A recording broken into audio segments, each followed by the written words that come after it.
राज ठाकरे ने कहा कि वाकई में अब ये जरूरत है कि वहां राष्ट्रपति शासन लगे, वहां की सरकार को बर्खास्त किया जाए। राज ठाकरे ने भी ये मांग की है कि महाराष्ट्र की जो सरकार की ये गड़बड़ी है और जो महाराष्ट्र की पुलिस और मुंबई की पुलिस स्पेशल खास तौर पर जो ये सारा घपला घालमेल कर रही है, ये जो पैसे उगाही का खेल चल रहा है, इसकी जांच मुंबई पुलिस नहीं कर सकती है और इसलिए केंद्रीय जांच एजेंसी इसकी जांच करें। नमस्कार, मैं हूं पवन त्यागी। महाराष्ट्र में मची हुई उथल पुथल में एमएनएस प्रमुख राज ठाकरे ने भी ये मांग की है कि अब उद्धव ठाकरे को इस्तीफा देना चाहिए और वहां राष्ट्रपति शासन लगा देना चाहिए, तभी ये जांच में खुलासा होगा कि असली मैटर क्या है। राज ठाकरे ने आरोप लगाया कि जो मुकेश अंबानी के घर के बाहर गाड़ी जिलेटिन की छड़ों से भरी हुई मिली थी, आखिरकार कोई ये बात क्यों नहीं कर रहा है कि वो गाड़ी किसने रखवाई और उसके पीछे कौन था। दूसरा, राज ठाकरे ने आरोप लगाया और कहा कि ये जो जिलेटिन की छड़ें आई थी, जो विस्फोटक आया था,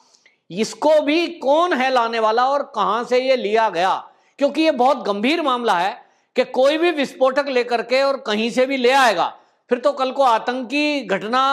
होने में देर नहीं लगेगी। और इसलिए राज ठाकरे ने सवाल उठाया है महाराष्ट्र की सुरक्षा पर, महाराष्ट्र की पुलिस पर और वहां के जो गृह मंत्री हैं उनके ऊपर भी, और साथ के साथ मुख्यमंत्री उद्धव ठाकरे के। और आपको ध्यान होगा कि उद्धव ठाकरे के वो भाई हैं चचेरे, लेकिन सरकार बनाने को लेकर और शिवसेना का प्रमुख बनने को लेकर दोनों भाइयों में तकरार हुई। उसके बाद दोनों ने पार्टियां अलग बना ली। लेकिन अब राज ठाकरे, जो कि कट्टर हिंदूवादी नेताओं के रूप में और बहुत सख्त लहजे में बात करने वाले नेता माने जाते हैं, उनका अच्छा खासा आधार भी है, ऐसे में अब उनको अवसर भी मिला है और उन्होंने वास्तविकता में एक सवाल उठाया है, ये कहते हुए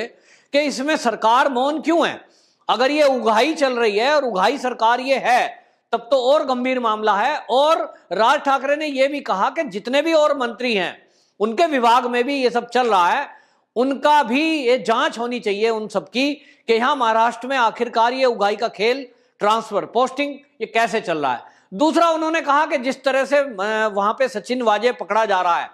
और सचिन वाजे की इन्वॉल्वमेंट खुल करके सामने आई है, यहां तक कि अब लग रहा है कि मनसुख हिरेन की हत्या भी सचिन वाजे ने करी है। तब ऐसे में पुलिस कैसे स्टाइल में काम कर रही है, लोगों की सुरक्षा के बजाय वो लोगों को मार रही है, और ये परेशान करने में जो सारा काम चल रहा है, इसके पीछे केवल एक ये कर देना कि भाई कुछ लोग इस्तीफा दे दें, कुछ लोगों को ट्रांसफर कर दिया जाए, इससे बात नहीं बनेगी। तो उन्होंने ये मांग की है। और आपको बताएं कि जिस तरह से भाजपा के कुछ नेता हैं उन्होंने भी इसकी मांग की है, अठावले ने भी इसकी मांग की, वहीं आपको बताएं कुछ बीजेपी के नेताओं ने ये सब कहा कि इसकी जांच केंद्रीय जांच एजेंसियों से कराई जानी चाहिए। तो राज ठाकरे ने भी ये मांग की है कि महाराष्ट्र की जो सरकार की ये गड़बड़ी है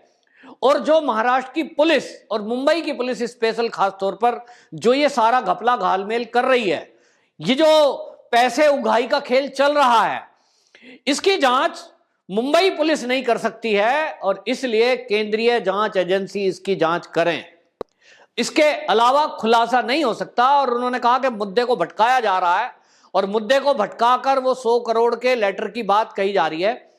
ये आरोप और प्रत्यारोप लग रहा है, लेकिन मेन मुद्दे से भटकना नहीं चाहिए। और हमको ये पता लगाना है कि वो जो एंटीलिया के बाहर गाड़ी थी उसको किसके कहने पे खड़ा कराया गया, कौन उसके पीछे थे। सचिन वाजे केवल एक कारण है, लेकिन उसको दिशा निर्देश देने वाला कोई और है, और वो जो पैसे उगा करके ले जा रहा था वो किसी और के लिए। तो ये वाकई में राज ठाकरे ने बहुत बड़ी बात कही है। यही बात हालांकि भाजपा के नेता भी कहते आए हैं, लेकिन ये बड़ी बात तब हो जाती है जब वो उद्धव ठाकरे के परिवार से ही आते हैं, ठाकरे परिवार से, उन्हीं में से अलग हुए हैं, और उन्हीं के परिवार के होने के बावजूद वो ये कहते हैं कि इसकी जांच होनी चाहिए, मुख्यमंत्री भी अपने पद से इस्तीफा दे और उनकी भी जांच होनी चाहिए। तो ये बात बड़ी हो जाती है। तो अब सवाल ये है कि वास्तव में हम पहले दिन से देख रहे हैं कि मामला बहुत बड़ा है।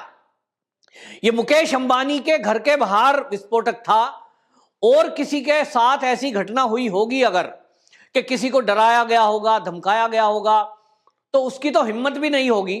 कि वो कहीं इस मुंबई पुलिस के कारनामे और वहां की सरकार की शिकायत कहीं और करने की हिम्मत जुटा सके। ये तो मुकेश अंबानी के घर के बाहर की गाड़ी थी और इसलिए मुकेश अंबानी का नाम जुड़ा है तो केंद्रीय जांच एजेंसी एक्टिव हुई और इस पे भाजपा के देवेंद्र फडणवीस एक्टिव हुए और जिसके कारण से ये एनआईए ने जांच कर ली। वरना मैं आपको बताऊं कि होता यही जो पहले होता आया है, अगर इसकी जांच भी एटीएस कर रही होती महाराष्ट्र की तो होता ये कि इसमें जो मनसुख हिरेन जिसको मार दिया गया उसी के ऊपर आरोप लगा देते कि ये गाड़ी जो है विस्फोटक की भरी हुई ये मनसुख हिरेन की थी, यही विस्फोटक लाया था और ये कहां से विस्फोटक लाया था ये हम जांच कर रहे थे, लेकिन इस जांच के पहले ही उसने जांच के डर से आत्महत्या कर ली और इसलिए केस क्लोज।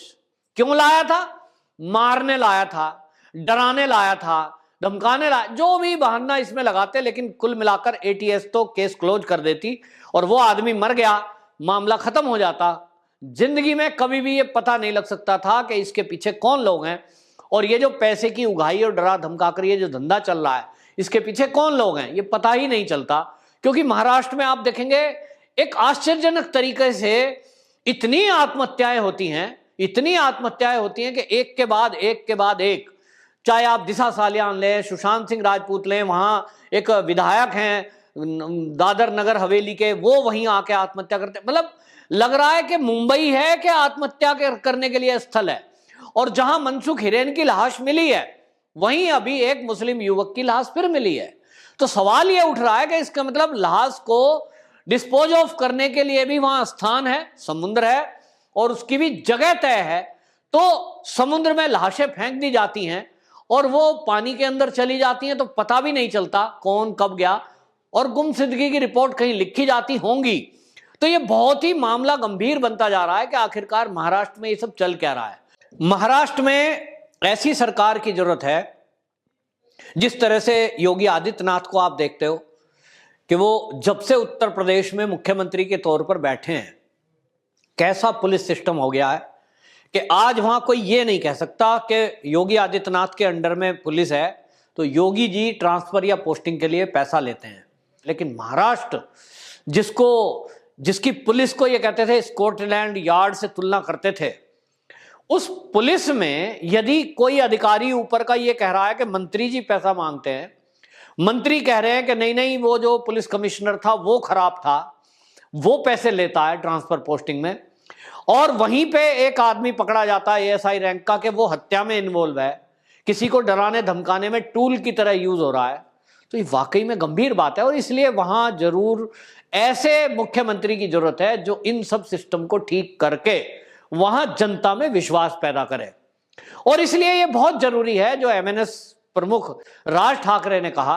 कि वाकई में अब यह जरूरत है कि वहां राष्ट्रपति शासन लगे, वहां की सरकार को बर्खास्त किया जाए। और यह इस बात के लिए पर्याप्त है कि वहां सरकार, पुलिस, नेता सब मिलकर के भ्रष्टाचार कर रहे हैं और आम लोग मारे जा रहे हैं। मतलब सुशांत सिंह राजपूत के मुद्दे पर लेकर उस समय इतनी सरकार के ऊपर सवाल उठे थे कि पुलिस ने ही सबूत जला दिए और इतनी क्या जल्दी थी कि उसकी डेड बॉडी को अंतिम क्रिया कर दी, ये बताकर के मां बाप को सूचना दी थी और वो नहीं आए, जबकि उन्होंने बाद में फिर कंप्लेंट तक करी। यानी पुलिस ने पूरी प्लानिंग के साथ ही अंतिम क्रिया कर दी, यारों दोस्तों से मिलकर के परिवार वालों के आने के पहले वो सारी तैयारी, यानी दबाव में, ताकि सबूतों को जल्दी से नष्ट किया जा सके। दिशा सालियान के केस में भी ऐसा ही हुआ कि उसके मां बाप को पता नहीं किसने क्या कहा, लेकिन उन्होंने कोई केस करने को मना कर दिया और मामला रफा दफा। तो इस तरह के जो प्रेशराइज्ड केस किए जाते हैं उसका आरोप अब तो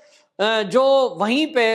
महाराष्ट्र की पुलिस में पुलिसकर्मी हैं, पुलिस के अधिकारी हैं, वो अब खुल के सामने आने लगे हैं और वो आरोप लगा रहे हैं कि किस तरह से ये प्रेशराइज करते हैं। और परमवीर सिंह के ऊपर आरोप लगा रहे हैं। पांडे नाम के एक सीनियर आईपीएस हैं, उन्होंने आरोप लगाया है और उन्होंने सीधा कहा कि परमवीर गवाहों को डराने धमकाने का इस तरह का काम करते हैं। तो जब एक दूसरे पर आरोप लग रहे हैं, अब ये समझिए कि कौन मुंबई का पुलिस कमिश्नर अभी बैठे हैं, उनके ऊपर विश्वास कौन करेगा? सोचेंगे यार पता नहीं हम कोई कंप्लेंट करेंगे, ये सुनवाई करेंगे कि भी नहीं करेंगे, कहीं ऐसा तो नहीं जिसकी शिकायत है ये उसी को बता दें। तो हर आदमी डरा हुआ है और अपराधी इतने निरंकुश हैं, वो समझते हैं कि किसी भी नेता के संपर्क में आप आ जाओ, चाहे तो उद्धव ठाकरे जी से दोस्ती बना लो तो आपका कोई बाल बांका नहीं करने वाला है, चाहे आप शरद पवार जी या एनसीपी के किसी लीडर से दोस्ती कर लो, या आप कांग्रेस के किसी बड़े लीडर से आपके आने जाना हो, तो आपको कोई कुछ कहने वाला नहीं है। जो आपके खिलाफ कंप्लेंट करेगा उसको डरा धमका कर मौन कर दिया जाएगा या मार के समुद्र की खाड़ी में फेंक दिया जाएगा। ये बताता है कि क्या मुंबई की पुलिस का सिस्टम है और किस तरह से वो अपराधियों के साथ मिलकर बड़े बड़े लोगों को हमेशा बचा लेती है। जिस तरह से हमने दिशा सालियान के केस में देखा, सुशांत के केस में देखा, बच गए सब लोग, और इसी तरह हमने देखा खुलेआम फ्री टीआरपी वाले केस में, फर्जी टीआरपी में इंडिया टुडे ग्रुप का कहीं नाम नहीं है और कोई आज तक पूछताछ नहीं है, साफ बचा दिया गया। जबकि हंसा रिसर्च ने बाकायदा एप्लीकेशन दी हुई है, वो एप्लीकेशन आज भी है सिस्टम में, लेकिन उसके खिलाफ कोई जांच नहीं हुई और रिपब्लिक के खिलाफ जांच करके उल्टा सीधा बात करके फंसा के मामले को खत्म कर दिया गया। आज तक फर्जी टीआरपी में जो असली कार्रवाई होनी चाहिए थी इंडिया टुडे आज तक ग्रुप के साथ खिलाफ नहीं हुई। इसका मतलब बस मैनेज करने का खेल चल रहा है और इस मैनेज करने की एवज में बस कमाओ और खाओ और खिलाओ। लेकिन अब इतना तय है कि जब हिंदुत्व का मुद्दा आज शिवसेना ने छोड़ दिया है, आज लूट खसूट में लग गई है, पालघर के मुद्दे पर कुछ नहीं बोलती है, जो हिंदू आतंकवाद सिद्ध करके साधुओं को टॉर्चर करने का काम करते हैं, कर्नल पुरोहित जैसे सेना के अफसर को आतंकवादी बताने की कोशिश करते हैं, ऐसे परमवीर को जिस शिवसेना ने मुंबई का पुलिस कमिश्नर बना दिया, तो शिव सैनिकों में यह मंथन जरूर हो रहा है कि आज जो उद्धव ठाकरे हैं वो केवल और केवल अपने पद पे बने रहने के लिए और नोट खींचने के लिए, नोट कमाने के लिए सब कुछ दांव पे रख रहे हैं। अपनी कोई विचारधारा, शिवसेना की जो मूल विचारधारा है उसको वो नहीं अपना रहे हैं। और इसलिए आज की डेट में यह कहा जा सकता है कि जो असली शिव सैनिक है, बाला साहब ठाकरे वाला जो शिव सैनिक है, वो जो कट्टर शिव सैनिक है, वो ज्यादातर झुकाव अब राज ठाकरे की तरफ है। उद्धव ठाकरे से उनका मोह भंग हो गया है। हाँ, कुछ अगर वो लोग हैं जो इस उघाई कारोबार में, जो डरा धमकाकर पैसा हफ्ता वसूली में, कटमनी जिसको बोलते हैं, उसमें जो इन कामों में लगा हुआ है, वो जरूर शिवसेना वाले लोग चाहेंगे कि उद्धव ठाकरे ही मुख्यमंत्री बने रहें, उनका भी धंधा पनपता रहे और चलता रहे। जिस तरह से राज ठाकरे ने कहा है कि उद्धव ठाकरे भी इस्तीफा दे और राष्ट्रपति शासन लगे, बजाय इसके कि केवल वो गृह मंत्री का इस्तीफा मांग रहे हैं, जिस तरह से ये सचिन वाजे बोल रहा है कि पूरे इस षड्यंत्र में, इंटीलिया एपिसोड में, इस पूरे षड्यंत्र में वो केवल एक कड़ी मात्र है। ऐसे ही मैं आपको बता रहा हूं कि इस पूरे सरकार में, महाविकास अघाड़ी की जो सरकार चल रही है, इस घोटाले में अनिल देशमुख एक कड़ी मात्र है घोटाले की। बड़े बड़े घोटाले इसमें राज दफन है। एक ही उदाहरण आपको देता हूं कि जो अजीत पवार हैं उप मुख्यमंत्री, उनके खिलाफ 70,000 करोड़ का घोटाला है, सिंचाई घोटाला, जो दफन कर दिया गया है। बाकायदा उसमें एफिडेविट लगा दिया था परमवीर सिंह ने, जो पिछले कुछ दिनों तक पुलिस कमिश्नर थे मुंबई के, और इसीलिए उनको इनाम में ये सब मिला है। तो अब जब सब मिलकर ये लूट मचा रहे हैं, तो यहां राष्ट्रपति जी का शासन लगाने के अलावा और कोई चारा दिखता नहीं है। दोबारा से यहां चुनाव हो, जनता दोबारा से अपने प्रतिनिधि चुने, और जो लोग हिंदूवादी सरकार को देखना चाहते हैं उनके सामने भी ये एक विकल्प के रूप में राज ठाकरे आ रहे हैं। लेकिन ये अब देखना होगा आगे भविष्य में क्या होता है, और शरद पवार अब अपनी अगली चाल इस पूरे एपिसोड में अपनी नाक बचाने के लिए क्या चलते हैं। वंदे मातरम।